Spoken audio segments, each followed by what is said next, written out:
네, 안녕하십니까. 황태진 TV의 김현광입니다. 오늘은 우리 한국의 쪽집게 김장수 박사님 모시고 자유한국당 이야기 좀 속사정을 좀 들으려고 그럽니다.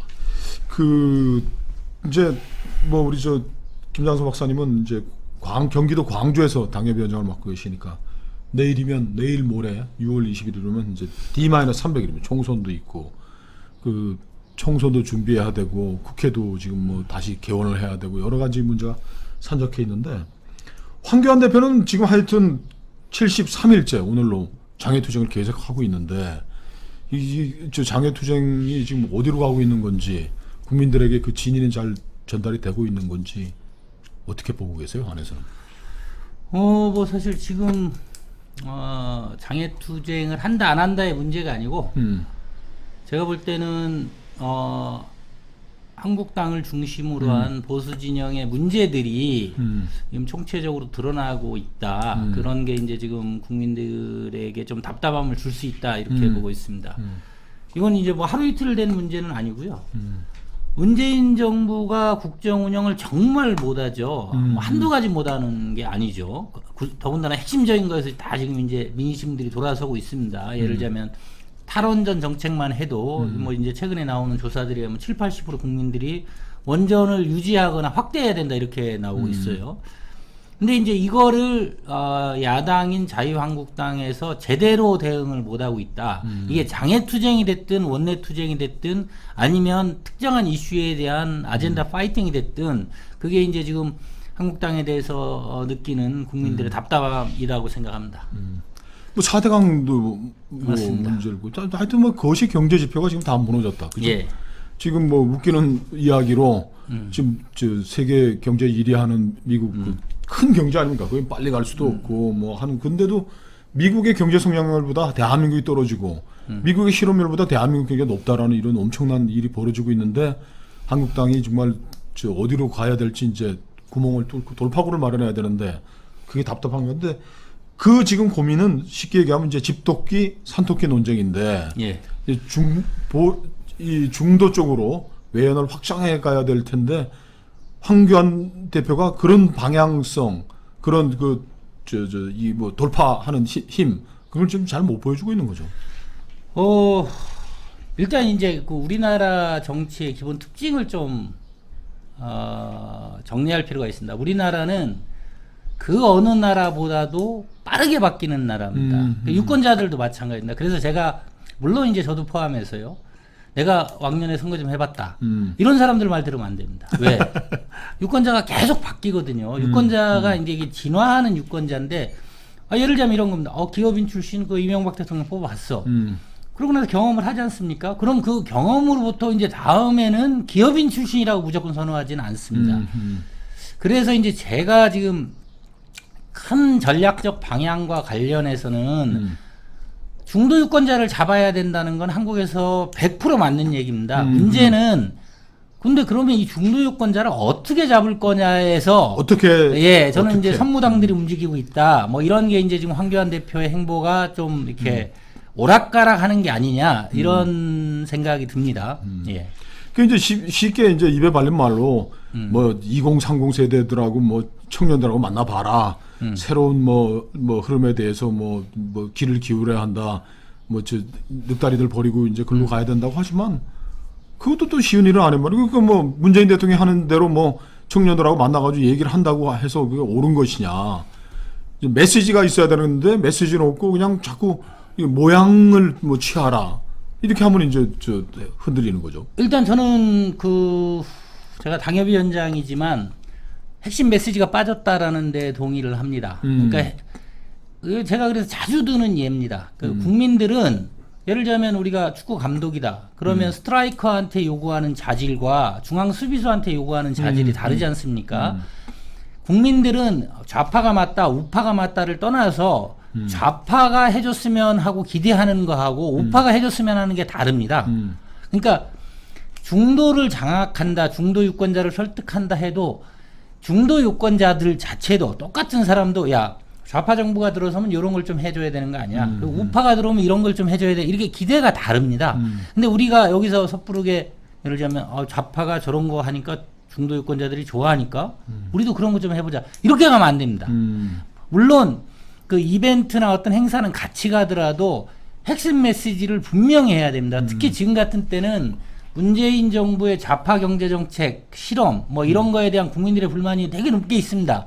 그럼 청년들을 만나도 분명하게 우파가 할 수 있는 얘기를 분명하게 하면서 이게 들어갈 게 들어가야지 그러지 않고 이렇게 문재인 대통령 내지는 뭐 그전에 뭐 서울대 뭐 어떤 교수가 뭐 아프니까 청춘이다 뭐 우리도 아프니까 청춘 그거 10년 전 얘기입니다. 한국 사회에서 10년은 옛날 얘기인 겁니다. 그래요. 자꾸 뭐 2030 얘기를 하는데 저는 그거에 대해서도 저는 다른 생각을 가지고 있습니다. 2030에서 그래봐야 뭐 우리 아이들인데 자 아빠가 그 아이와의 그 소통이나 아이의 문제를 해결해 줄 수 있으면 저는 그걸로 100점인 것이지 얘가 지금 하고 있는 유행어를 내가 알아야 된다든지 그 아이들이 좋아하는 취미를 아빠가 같이 해야 되는 건 아니란 말이에요.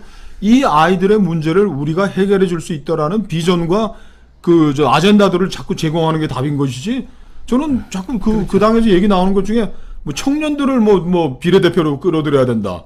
아니 그 청년들의 문제를 꼭 그 청년 아이들이 압니까? 우리가 알잖아요. 우리 아이들이 지금 좀 대학 졸업하면 취직해야 되는 걸 가장 뼈저리게 느낀 게 우리 50대들이고 그렇잖아요. 그러니까 이제 그 문제를 20대 아이를 전국구를 줘야지 비례대표를 줘야지 그 문제를 해결할 수 있는 건 아니란 말이에요. 다 좋은데 이제 아이냐 아니냐 문제 좀 다른 문제고요. 그러니까 이제 이게 어느 나라에서도 마찬가지인데 보수가 정권을 잡았으면 하고 보수 지도자를 지지하는 건 하나입니다. 나라가 위기다. 그리고 누군가 고통분담을 요구해야 되고 고통분담은 엄청난 개혁을 말합니다. 개혁을 하기 위해서는 고통분담을 해야 되는 거고요. 그런 시기에 보수 지도자들을 원합니다. 그러니까 지금 말씀하신 대로 저는 왜 지금 그럼 청년들이 취직이 안 되는지 그 문제에 대해서 보수 진영에서 진지한 자기들의 문제 인식과 해법을 제시해야 될 때라고 봅니다. 이게 뭐 가서 뭐 대충 뭐 너들하고 얘기 저는 그래서 이제 그런 면에서 보면 물론 이제 그런 작업도 필요하지만 이 꼰대가 뭡니까 꼰대가 자기 얘기하는 거. 자기 얘기하는 거. 그리고 이제 저는 한국에서는 이상하게 돼 있지만 원래 보수주의하고 꼰대하고는 안 맞습니다.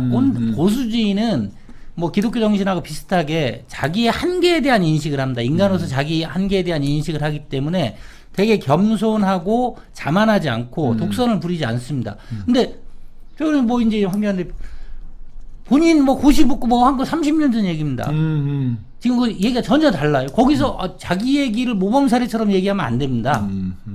그러니까 그거는 뭐 면밀하게 조사하고 분석하고 그리고 예의를 가지고 대하다 보면 저는 그래서 지금 보수 진영에서 자꾸 옛날 얘기하고 눈높이 낮춰라 이런 건 정말 안 좋은 태도다 이렇게 봅니다. 구조가 달라졌어요. 지금 청년들은 자기들이 열심히 한다고 그렇게 옛날 뭐 그 우리 세대나 우리 전 세대들이 성공했던 것만큼 성공하지 못합니다. 그럼 정치권에서 무슨 얘기를 해야 되냐면 이들이 열심히 해도 안 되는 그 장벽, 그 법적 제도적인 혁신을 해주겠다라고 얘기를 해야지. 그렇죠. 야, 나 옛날에 성공했으니까 너도 이렇게 이렇게 얘기를 하면 안 된다는 겁니다. 그러니까 우리 자꾸 보수를 얘기할 때 시장 얘기하는데 우리 대한민국의 보수는 공화당에서부터 이어진 예. 보수는 시장주의가 아니에요. 아니었었죠. 예. 국가주도의 그 경제 계획을 해가지고 한 건데 그 우리 대한민국에서 보수라는 건 경제 발전, 경제 개혁, 그 통일을 지향하고 능력 있다라는 게 가장 큰 컨셉이었던 거 아닙니까?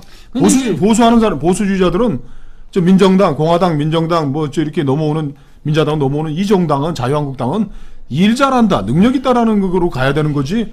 뭐 시장 경제 난 이쪽으로 가는 건 너무 정치학의 원리주의적인 논쟁이가. 그 멀리 가지 말고 그다음에 이제 윤석열 검찰총장 임명 동의안이 국회에 넘어오면 이제 청문회를 해야 되는데 지금 국회를 지금 거부하고 있는 상황이지 않습니까? 어떻게 그건 정리가 되고 있어요?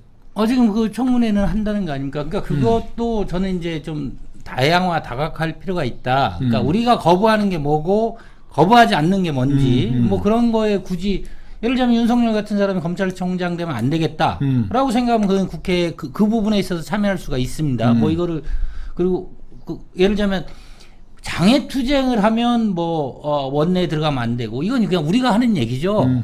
원내에 들어가서도 하고 장애투쟁도 계속 같이 할 수 있는 겁니다. 예. 그러니까 우리 김 박사님 같은 분들이 좀 창발적으로 혁신적으로 좀 할 필요도 있을 것 같아요. 장애투쟁이라는 게 그 권위주의 시절에 뭐 야당이 뭐 했던 그런 것들이고 한데 예. 지금 이 상황에서 계속 그리고 윤석열은 낙마시킬 수도 없어요. 대통령이 임명하면 그만입니다. 장관이나 뭐 검찰총장이나. 그리고 지금 그 패스트트랙에 가지고 지금 이제 걷어차고 나온 건데 패스트트랙에 걸려 있는 의원들 뭐 지금 그 고소 고발된 의원들 이철이나 뭐 털고 지금 또 그 나경원 의원은 경제청문회 하면은 뭐 저기 저 추경 예산 한번 심의를 해주겠다 이런 식으로 이렇게 물고 물리고 하는데 이것도 뭐 잘 엮이지가 않은. 근데 경제청문회는 좀 진전이 있는 것 같습니다. 그리고 저는 사실 거기에 대해서 이제 나경원 대표의 문제의식에 동의를 합니다. 뭡니까? 지금 추경 6조인가 풀겠다는 겁니다. 지금까지 그 돈이 안 풀려서 한국 경제가 이렇게 됐습니까? 그렇게 돈을 풀어서 더 문제가 됐을 수 있습니다. 그러니까 지금 이인영 원내대표의 말을 들어보니까 경제청문회는 그렇고 경제토론회는 할 수 있다. 저는 야당이 할 수 있는 게 제한돼 있지만 그거는 분명히 할 필요가 있습니다. 그러니까 당신들은 지금 돈을 풀자 그러는데 우리가 볼 때는 당신들 방식으로 돈을 풀고 당신들 방식으로 하는 게 경제 위기니까 우리는 이거에 반대한다. 그리고 그 이유 왜 경제가 왜 이렇게 어려워졌는지 그게 그리고 한국당이 생각하는 대책을 얘기하고 당신들의 대책은 틀렸다라는 걸 얘기하고 그럼 표대결에서 자기들이 추경을 통과하면 그걸 할 수가 없죠. 저는 그런 전 과정을 이제 국민들한테 좀 책임감 있게 보여줄 필요는 있다 이렇게 보고 있습니다. 상김 시대의 그 장애 투쟁하는 건 결국 그 영수가 이제 두목이 야 이거 돌아가자 그리고 뭐 선언하고 뭐 이렇게 했지만 뭐 소용 없었다 뭐 하고 하는 건데 이것도 결국 황교안 대표가 좀 모양 나게 털고 갈 수 있는 게 되면 좋을 텐데. 저는 이제 언론에서 일종의 좀 편파는 있다고 봅니다. 뭐 장애투쟁 하지 마라 대화해라. 근데 거기서 사실 1차적으로 모든 권력을 가진 권력 전체의 99%를 가진 건 문재인 대통령입니다. 그렇죠. 한국에서. 근데 문재인 대통령이 대화하거나 타협할 의지가 있습니까? 없습니다.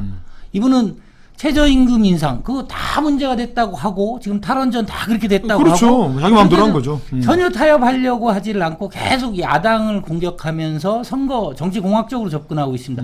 그러다 보니까 사실 대화를 안 하려고 하는 게 아니라 대화 하나마나 협치나 타협의 정신이 전혀 없는 문재인 정권의 문제이기 때문에 한국당의 장애투쟁이나 이런 건 어떻게 보면 좀 밀려서 하는 측면이 강합니다. 근데 그럴수록 이제 말씀하신 대로 더 다양화하고 다각화해야죠. 근데 국민들께서도 그 부분은 보고 계실 거라고 봅니다. 문재인 대통령에 대한 야당이 비판하는 게 아니라 국민들이 하지 말라고 하는 거 이제 그만하라는 거를 문재인 대통령은 조금도 바꿀 생각이 없습니다. 예. 그래요. 집권 세력은 하여간 확고하게 있는 거는 내년 총선에서 지면 우리는 끝장이다.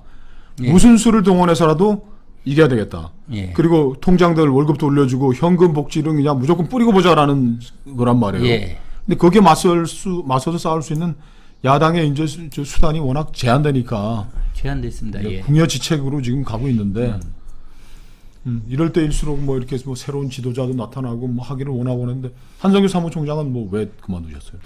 아니 그 본인 말씀이 많이 맞으시는 것 같아요. 건강상의 문제가 좀 있으신 것 같고 뭐 그런 측면이 강한 게 아닌가 이렇게들 말들 하고 있습니다. 뭐 잘 안 되니까 마음고생 심해서 그런 거겠죠. 마음고생도 심하시겠죠. 그러니까 지금은 이제 한국당이 어떻게 보면 저는 그래서 그런 뭐 정치학적으로 보면 이 혁명적인 격동기다. 그러니까 문재인 대통령에 대한 실망한 민심들이 있는데 한국당에 대한 부정적 여론도 사실 뭐 그러니까 2년 전, 뭐 3년 전에 뭐 탄핵 뭐 이런 사태를 겪었고요.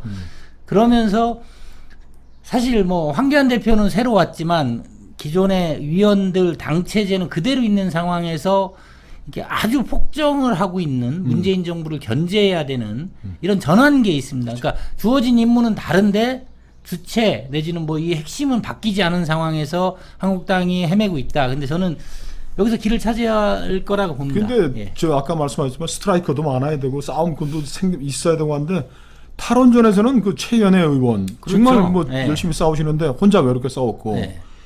이 그 정말 이렇게 뭐 좀 싸우는 사람들을 앞장 세워 가지고서 해야 되는데 저는 그게 잘 안 보여요, 그죠? 위기이자 기회라고 보는 게 내년 총선입니다. 그러니까 당 지도부가 우리가 이제 야당이 됐고 그 다음에 이제 대한 여당이 되더라도 어떤 사람들이 필요하고 어떤 역할을 해야 되는지가 분명해졌습니다. 그러니까 뭐 공천에 여러 가지 얘기가 있는데 전문가를 뽑 때 전문가가 그런 일을 제대로 할 수 있는 전문가여야 됩니다. 그래서 그렇죠, 제가 이 동네 축구라고 얘기하는 겁니다.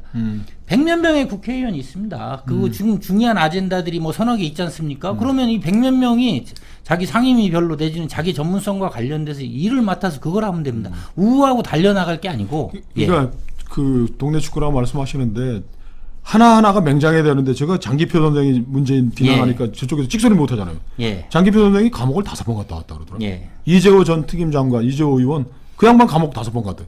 민주화 세력도 목숨 걸고 치열하게 싸운 건데 예. 그 세력들을 극복하기 위해서 자유한국당 의원들 이런 각오가 있어야 되는 거죠. 장기표 이재호 같은. 그 어제 이제 경기도당에서 그 동북권 당원 개혁을 했는데요. 그때 나라정책연구원 김광동 교수가 와서 중요한 얘기를 했습니다.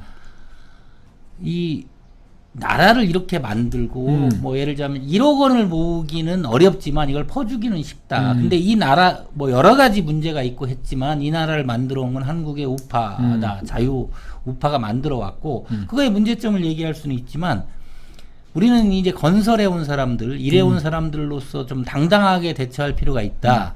그 이제 아까 말씀하신 대로 저희가 이제 80년대 학생 운동할 때 저 좌파 진영이 얘기하는 게 국민들이 볼 땐 되게 생소했어요. 근데 그 사람들이 수십 년을 그러면서 지금 어떤 경우 우리 사회의 주류가 된 거죠. 예, 우리 주류가 사회의 된 거죠. 주류가 됐고 틀린 생각마저도 맞는 생각인 것처럼 했어요. 그러니까 저희도 국민들의 생각을 바꾸고 국민들한테 우리가 생각하는 비전을 얘기하려면 그 정도의 치열함과 그 정도의 장기전을 하겠다는 각오가 있어야 됩니다. 그래 하여간 그래도 국민들이 마음 붙이려고 그러는 건 지금 자유한국당밖에 없는데 예. 열심히 더 잘 싸워주십시오. 예. 오늘 감사합니다. 예.